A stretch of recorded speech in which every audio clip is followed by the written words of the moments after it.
Popular but controversial.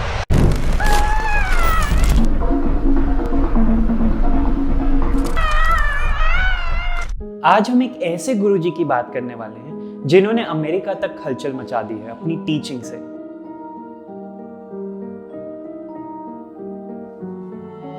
ये एक ऐसे गुरु हैं जिनकी पूरी दुनिया में बहुत सी बुक्स बिकी, बट हैरानी की बात यह है कि इनमें से एक भी बुक इनकी लिखी नहीं है। I am dealing with the contemporary man. It's the most difficult thing for him, just sitting and doing nothing. 18 साल के होते हुए इन्होंने ब्रीथ कंट्रोल, मेडिटेशन, हिप्नोसिस, यहाँ तक कि तंत्र मंत्र भी कर लिया है। इन्हें लोग अमीरों का भी गुरुजी कहते हैं, बट इन्हें इस नाम से कोई दिक्कत नहीं है क्योंकि इनका कहना है कि गरीबों के बहुत सारे गुरु हैं, तो अमीरों के गुरु होने में क्या दिक्कत Come है। to me. Poor people cannot come to me. The gap is too big. They can hear me, but they cannot understand me. I am the rich man's guru. इन्हें लोग भगवान बुलाते हैं, बट इनकी पावर्स ने ना ही religious leaders बल्कि सरकारों को भी हिला डाला है। सेक्स और सेक्सुअलिटी की तरफ जो इनके एटीट्यूड्स और थॉट प्रोसेस है, उनको सुनकर लोगों का ये मानना है कि इनके आश्रम में खुले आम सेक्स चल रहा होता है। From the lowest rung of the ladder to the highest rung. From sex to samadhi. आज हम एक ऐसे व्यक्ति के बारे में बात करेंगे जिनके नाम के ऊपर एक शहर बसा है। आज हम बात करेंगे आचार्य रजनीश, जिन्हें आप ओशो के नाम से भी जानते हैं। Self can die. The no self cannot die. If there is something, it can be destroyed. That's why Buddha says there is nothing inside you. You are a pure nothing.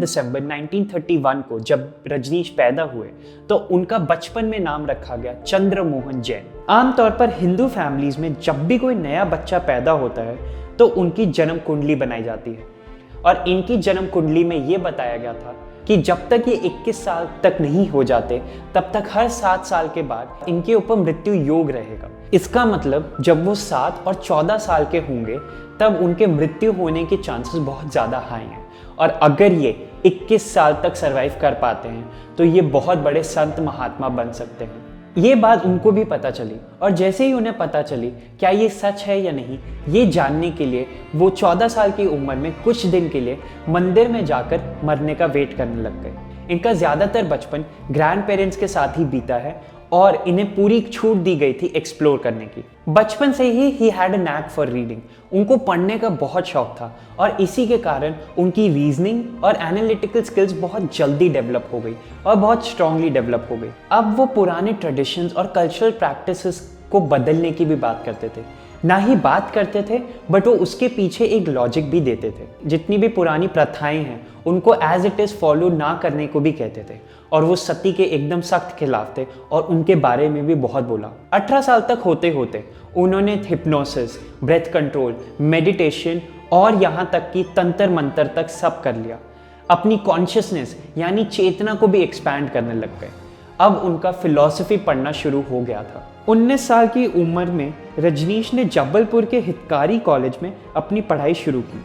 1951 से लेकर 1968 तक वो हर साल सर्वधर्म सम्मेलन यानी मीटिंग ऑफ ऑल फेथ्स को भी अटेंड करने लग गए और उनमें भी बातचीत करने लग गए।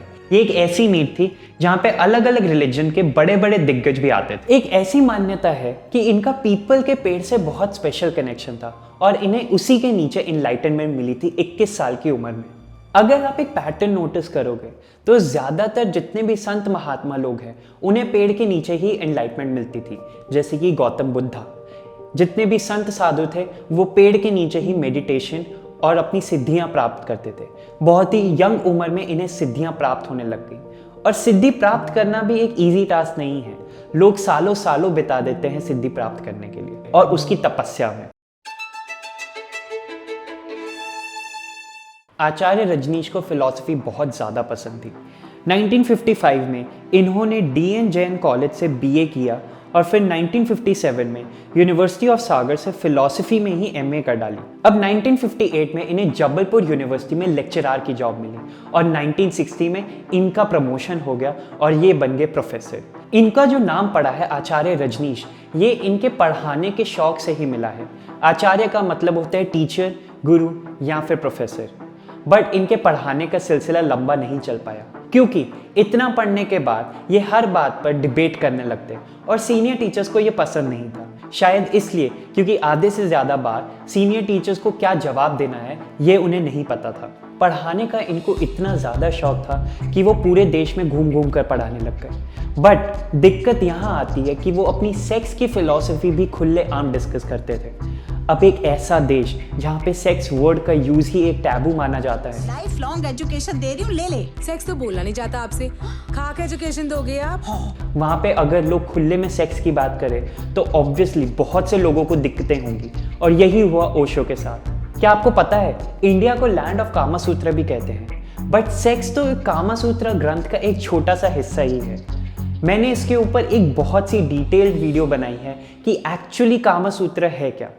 अगर आपके पास टाइम हो तो ज़रूर देखिएगा, लिंक डिस्क्रिप्शन में दे रहा हूँ। इंडियन प्रेस ने अब इन्हें सेक्स गुरु भी बुलाना शुरू कर दिया है, और एक सरप्राइजिंग बात यह है कि इनके 1968 के जितने लेक्चर्स थे उसकी एक किताब भी छपी है जिसका नाम है from sex to super consciousness. धीरे धीरे इनकी पॉपुलैरिटी इतनी ज़्यादा बढ़ गई कि 1971 में इन्होंने भगवान श्री रजनीश का टाइटल भी अडॉप्ट कर लिया, और तब तक ये मुंबई शिफ्ट हो चुके थे। वहीं पे उन्हें इनकी पहली शिष्या मिली जिनका नाम था लक्ष्मी ठकारसी कुरवा, जिन्होंने बाद में अपना नाम चेंज कर लिया था माँ लक्ष्मी योगा।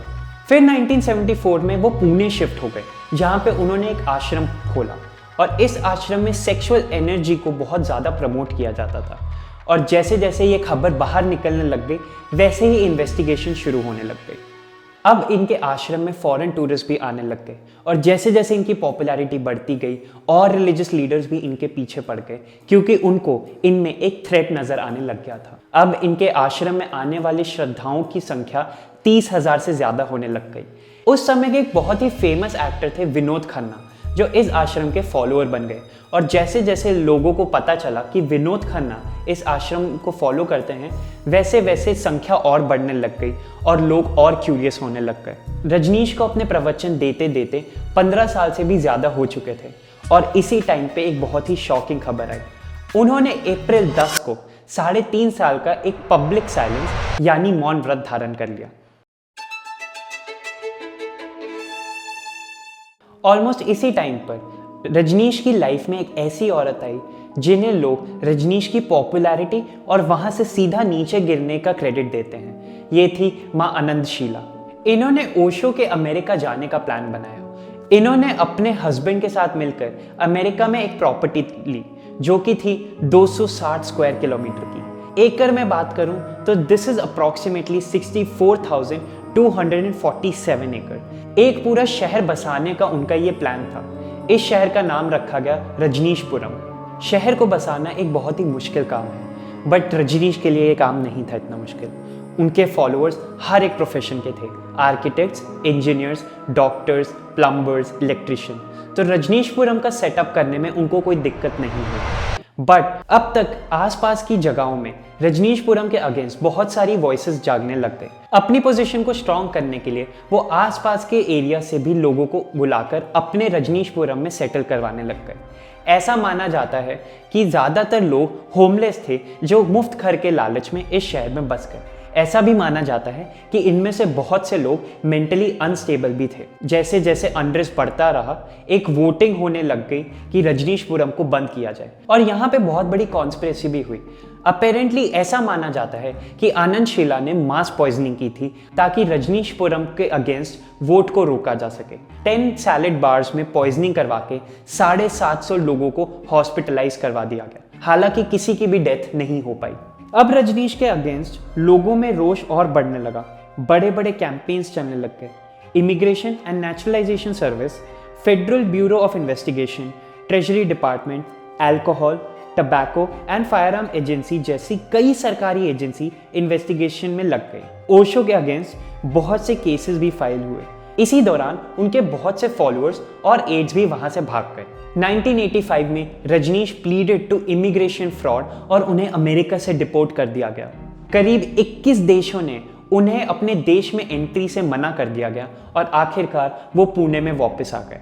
1989 में रजनीश ने अपना नाम चेंज कर ओशो रख दिया, जो कि एक बुद्धिस्ट नाम था, और 19 जनवरी 1990 में बहुत दिन उनकी तबीयत खराब होने के बाद ओशो की मृत्यु हो गई। ओशो का मानना यह था कि धरती में दो तरह के लोग रहते हैं।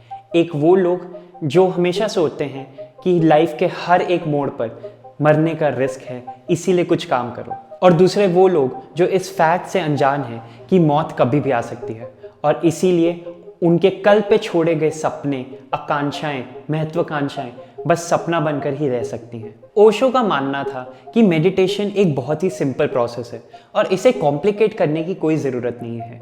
ये नाचते हुए, गाते हुए या फिर शांति में बैठकर भी की जा सकती है। ओशो की किताबें पूरे वर्ल्ड में फेमस है और बहुत सारे लोग ओशो की किताबें पढ़ते हैं, बट सच बात तो ये है ओशो ने आज तक एक भी किताब नहीं लिखी है और उनकी सारी बुक्स उनकी स्पीचेस का एक कंपाइल्ड फॉर्म है जो उनके फॉलोअर्स ने बनाई है।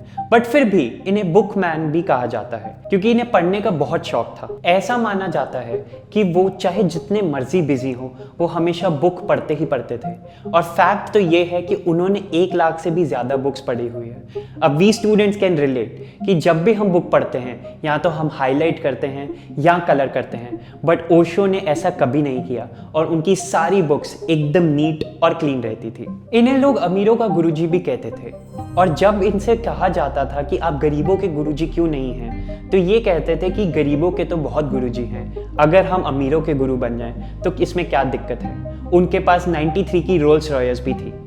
ऐसे बहुत से उनके फॉलोअर्स थे जिनके पास पैसा तो था बट मन की शांति नहीं थी, और ओशो की बातें उनके लिए एक नई राह प्रदान करती थी। ओशो का ये मानना था कि अगर आपको संन्यास लेना है तो आपको हिमालय जाकर या जंगलों में जाकर या सिंपल कपड़े पहनने की कोई ज़रूरत नहीं है। ये आप अपने घर में शादी करके भी आप कर सकते हैं। वैसे उनका शादी पर विश्वास था नहीं, उनका ये मानना था कि कैसे आप कुछ घंटे किसी के साथ बिताकर पूरा जीवन उसके साथ स्पेंड करने के लिए मान जाते हैं। उनका ये मानना था कि शादी एक बहुत ही बेकार कॉन्सेप्ट है और सिर्फ मन और शरीर का कनेक्शन होना चाहिए। ओशो एक बहुत ही विद्वान आदमी थे और ये उनकी स्पीचेस में भी झलकता था। ओशो जो भी अपनी स्पीचेस में कहते थे, लोग उसी को सच मानने लगते थे। उनकी सेक्स और सेक्सुअलिटी पे जो भी उनकी बातें थी, लोग उसे ब्लाइंडली फॉलो करते थे। लोगों का ये मानना था कि उनके आश्रम में खुलेआम सेक्स होता है, बट ऐसा कोई सबूत मिला नहीं है। बट ये बात भी सच है कि ओशो के बहुत सारे सेक्सुअल पार्टनर्स थे। अभी कुछ दिन पहले माँ शीला की एक इंटरव्यू में वो बता रही थी कि उनके और ओशो के बीच सेक्स का कोई इश्यू नहीं था और उनके बहुत सारे सेक्सुअल पार्टनर्स थे। ओशो की डाउनफॉल का एक बड़ा कारण माँ शीला को ही माना जाता है। वो रजनीशपुरम के सारे ऑपरेशंस को मैनेज करती थी और रजनीशपुरम भी उन्हीं का ब्रेन चाइल्ड है। 1984 का जो भी बायो टेरर अटैक की प्लानिंग थी, उसकी प्लानिंग में भी शीला का एक बहुत बड़ा हाथ था। ओशो को इसका कोई आइडिया भी नहीं था। ऐसा भी कहा जाता है कि जब रजनीशपुरम में गवर्नमेंट एजेंसीज ने रेड मारी तो उनकी लैब से ऐसे बहुत सारे सबूत मिले जिनसे ये बायो टेरर की प्लानिंग का पता चलता है। शीला से जब इसके बारे में पूछा गया तो उन्होंने सीधा सीधा तो मना नहीं किया, पर यह जरूर बोला कि जो भी उन्होंने किया उसके लिए उन्होंने 39 मंथ्स जेल में गुजारे हैं और उन्हें पूरी लाइफ भर के लिए ब्लेम नहीं किया जा सकता। मीडिया में तो ये भी कहा जाता है कि यहाँ पर 400 से ज़्यादा शैम मैरिजेस यानी सिर्फ दिखावे वाली शादियाँ भी हुई है, एंड इस केस को अमेरिका का लार्जेस्ट रिकॉर्डेड मैरिज फ्रॉड भी कहते हैं। पढ़ने में ये भी आया है कि माँ प्रेम पद्मा ने इल्लीगल तरीके से रजनीशपुरम में वायर टैपिंग की, यानी हर आने और जाने वाली कॉल की रिकॉर्डिंग भी की। जब मैं वीडियो के लिए रिसर्च कर रहा था तब मुझे ये भी पता चला कि ओरेगन के यूएस अटॉर्नी को भी मरवाने की प्लानिंग शीला ने ही की थी। आजकल ये सुना है कि शीला स्विट्जरलैंड में बीमार लोगों के लिए एक आश्रम चलाती हैं। जहां कुछ लोग ये मानते हैं कि ओशो एक फ्रॉड थे, वहीं उनके हजारों फॉलोअर्स आज भी उनकी कही बातों को दिल से फॉलो करते हैं। ओशो के अगेंस्ट बहुत से लीगल केसेस भी रजिस्टर हुए हैं और इनमें से सिर्फ इल्लीगल इमिग्रेशन के लिए ही ओशो ने गिल्टी प्लीड किया है और इसी के चलते उन्हें इंडिया डिपोर्ट किया गया था। आपका क्या मानना है क्या ओशो असल में एक फ्रॉड थे या उनकी बातों में सच्चाई थी? कमेंट करके ज़रूर बताना। अगर आपको ये वीडियो अच्छी लगे हो तो please do like, share and comment on this video. Your love and support means everything to us. आपके प्यार से ही हम और इंटरेस्टिंग कंटेंट आपके लिए लेके आएंगे। अगर आपने चैनल को नहीं सब्सक्राइब किया है so please do subscribe the channel and don't forget to press the bell icon for further notification. Thank you.